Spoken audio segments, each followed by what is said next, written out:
सूर्याय नमः। प्रिय तुला राशि के दर्शकों, यही 17 अगस्त 2026 इस दिन आपके जीवन पर, अगर आप ये काफी लंबे समय से ये सोच रहे थे कि हमारे धन में कब वृद्धि होगी, हमारे जो आपके धन के कारण आपके कार्य रुके हुए हैं उन कार्यों में तीव्रता कब आएगी, साथ ही साथ ये आप सोच रहे थे कि हमारा रुका हुआ पैसा कब प्राप्त हो, साथ ही साथ में अपने संतान के लिए आप चिंतित थे, ये सोच रहे थे, विद्यार्थीगण पढ़ाई के लिए सोच रहे थे, तो संभवतः ही वह समय आपके निकट आ चुका है।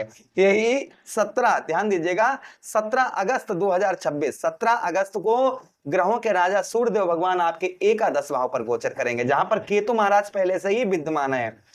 केतु क्या करते हैं? केतु हमें अलग करने का प्रयास करते हैं, चीजों को हमसे दूर करने का प्रयास करते हैं।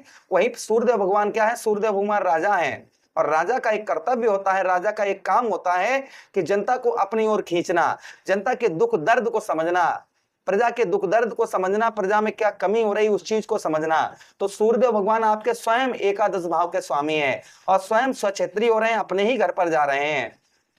संभवतः ही मान के चलिएगा, जो अभी तक केतु महाराज आपके इस भाव से रिलेटेड जो मैंने चीजें बताई उनको दूर कर रहे थे, वहीं पर सूर्यदेव भगवान उन चीजों को पकड़कर आपके पास में लेकर आते हुए नजर आएंगे। और सबसे बड़ी इंपॉर्टेंट बात, आपके पंचम भाव पर सूर्यदेव भगवान की सप्तम दृष्टि पड़ेगी, जिससे एक भाव आपका सक्रिय 1 वर्ष के बाद में और होता हुआ नजर आएगा। एक एक बात की चर्चा हम विस्तार पूर्वक अच्छी तरीके से अपने तुला राशि के दर्शकों के लिए इस प्रोग्राम में करेंगे। नमस्कार, मैं ज्योतिष आचार्य शिवराज शास्त्री आप लोगों का हार्दिक स्वागत कर रहा हूं। देखिए, 100 बातों की एक बात, अगर आप जीवन में हर समस्या से परेशान हैं, चाहे वो भूत बाधा, तंत्र बाधा, व्यवसाय से संबंधित, कर्ज से संबंधित, तो आप किसी फ्रॉड के चक्कर में ना पड़े, इस चीज का ध्यान रखें। लोगों ने क्लाइंट ने हमसे फोन किया, आप जैसे दर्शक थे, वो कह रहे थे गुरुजी मुझको हड़काया, मैंने एक जगह अपनी कुंडली दिखवाई, उन्होंने जो है हमसे 2100 रुपए भी ले लिए, किंतु जो है ना उन्होंने कहा कि आपको 11,000 रुपए और देने पड़ेंगे, आपकी कुंडली में काल सर्प दोष है जिसके कारण आपको सर्प काट लेगा, आपके विष योग है शनि और चंद्र का, इस कारण आप जो है ना आपको जहर से आप मरेंगे और मरने वाले हैं।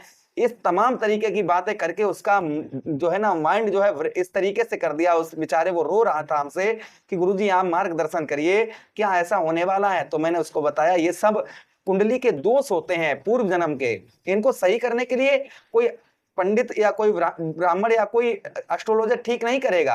हाँ, आपको तरीका बताया जाएगा, स्वयं इसको आप कैसे ठीक कर सकते हैं। स्वयं आप अपना खाएंगे तो आपके पेट में जाएगा ना।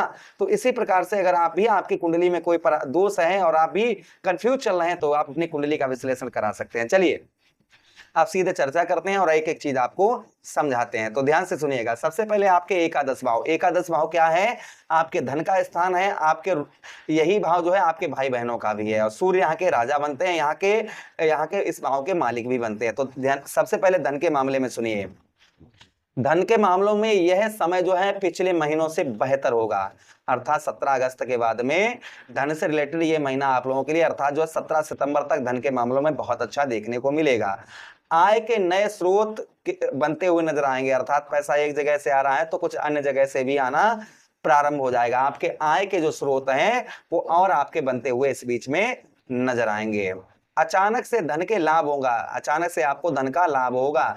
तो अभी तक आप पैसा नहीं बचा पा रहे थे, XYZ कोई भी धन से रिलेटेड दिक्कत चल रही थी, जैसे पैसा कहीं फंसा हुआ था, वहां आपका मिलने की संभावना है। अचानक से जो है ना आपने कहीं पहले इन्वेस्ट किया था, वहां पर पैसा फंस गया, वो नहीं निकल रहा था, तो वो आपका निकल सकता है। उसी के साथ ही साथ आपसे किसी ने पैसा लिया है और वो काफी लंबे से आपका दे नहीं रहा है, तो वह धन आपके निकलने की संभावना है, क्योंकि सूर्य जो है ना खींचने का प्रयास करते हैं। केतु अभी तक दूर धकेल रहे थे, वहीं पर सूर्यदेव भगवान अब उस चीज को अपने पास में खींचते हुए नजर आएंगे। ये प्रभाव आपके ऊपर आपको देखने को इस बीच में मिलेगा।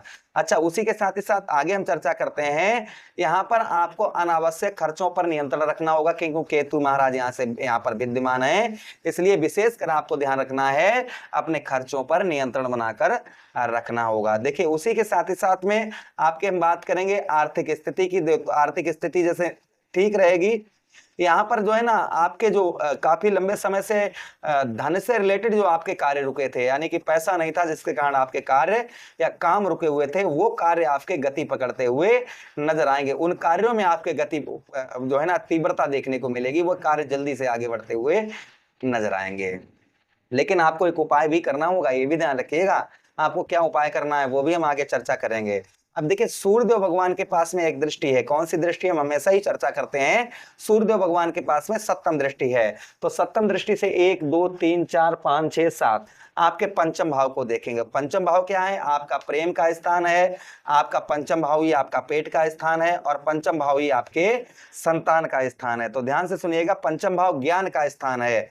तो देखिए विद्यार्थियों के लिए हम चर्चा करेंगे, तो आपका पढ़ाई में उत्तम अच्छा मन विद्यार्थियों का इस बीच में लगता हुआ नजर आएगा। जो लोग विदेश में पढ़ाई कर रहे हैं उनके पढ़ाई में, जैसे प्रतियोगी परीक्षाओं की तैयारी कर रहे हैं, XYZ जो है ISC या फिर UPSC की तैयारी कर रहे हैं, उनके लिए गुड न्यूज, अच्छी खबर मिलने की संभावना है। वो अगर नौकरी की तलाश में काफी लंबे समय से थे किसी भी गवर्नमेंट जॉब के लिए, तो आप इस समय पर जो है आप प्रयास करिए, आपको सफलता प्राप्त हो सकती है, संभावना है। क्योंकि जिनका सूर्य एकादश भाव पर होता है उनको गवर्नमेंट जॉब प्राप्त होती है, और आपके उसी स्थान पर सूर्यदेव भगवान गोचर करने जा रहे हैं। तो आप थोड़ा सा मेहनत करिए, सफलता आपको मिल जाएगी, और भगवान कृष्ण से आराधना है कि आपको सफलता प्राप्त हो। चलिए, विद्यार्थियों का कुल मिलाकर जो है पढ़ाई में अच्छा मन लगता हुआ नजर आएगा। उसी के साथ ही साथ में बुद्धि आपकी जो अभी तक कार्य नहीं कर रही थी, आप अपनी बुद्धि से धन संचय करते हुए नजर आएंगे। अपनी बुद्धि से जो है ना, अभी तक बुद्धि से आप बुद्धि तो लगा रहे थे, लेकिन जो जिस तरीके से बुद्धि लगा रहे थे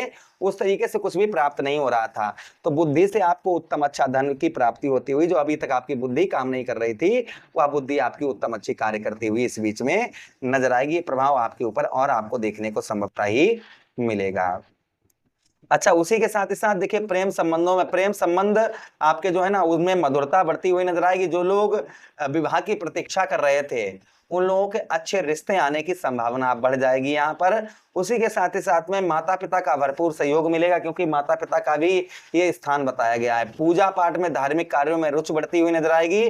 संतान से आपको गुड न्यूज, अच्छी खबर प्राप्त होगी। संतान के द्वारा कोई गिफ्ट भी आपको प्राप्त होने की संभावना है। तो ये प्रभाव कुल मिलाकर सूर्यदेव भगवान का आपके ऊपर, आपको किसी पर ज्यादा हो सकता है, किसी पर कम हो सकता है। जिस तरीके से सूर्यदेव भगवान की स्थिति आपकी कुंडली में होगी उसी प्रकार से देखने को मिलेगी। अब उपाय की बात करते हैं आपको, और साथ ही साथ क्या सावधानियां बरतनी है। देखिए 17 सितंबर से लेकर 17 अगस्त से लेकर 17 सितंबर के बीच में आपको जो सावधानी बरतनी है, बिना जांच परखे किसी पर भरोसा ना करें, मतलब उसे अच्छी तरीके से जान परिचय करके उस पर भरोसा करें। बड़े आर्थिक फैसले सोच समझ कर लें, इस चीज का ध्यान रखें। क्रोध और अहंकार से बचकर रहें, इस चीज का ध्यान रखें। प्रतिदिन सूर्यदेव भगवान को तांबे के लोटे में जल अर्पण करें। रविवार को गुड़ और गेहूं का दान करें। पिता और माता पिता और गुरु की सेवा करें, और रोजाना उनसे आशीर्वाद लें। गेहूं का दलिया बनवाकर उसमें थोड़ा गुड़ डालकर गौ मैया को खिलाएं। इससे लाभ और अच्छा आपको देखने को मिलेगा। आशा कर रहे हैं वीडियो काफी अच्छा लगा होगा। लगा है तो लाइक कर दीजिए, चैनल को सब्सक्राइब कर दीजिए। यह प्रोग्राम अपने मित्र यारों के पास शेयर कर दीजिए। आदेश दीजिए किसी अन्य प्रोग्राम में पुनः ऐड करेंगे। तब तक के लिए राधे राधे, हरे कृष्णा, प्रणाम।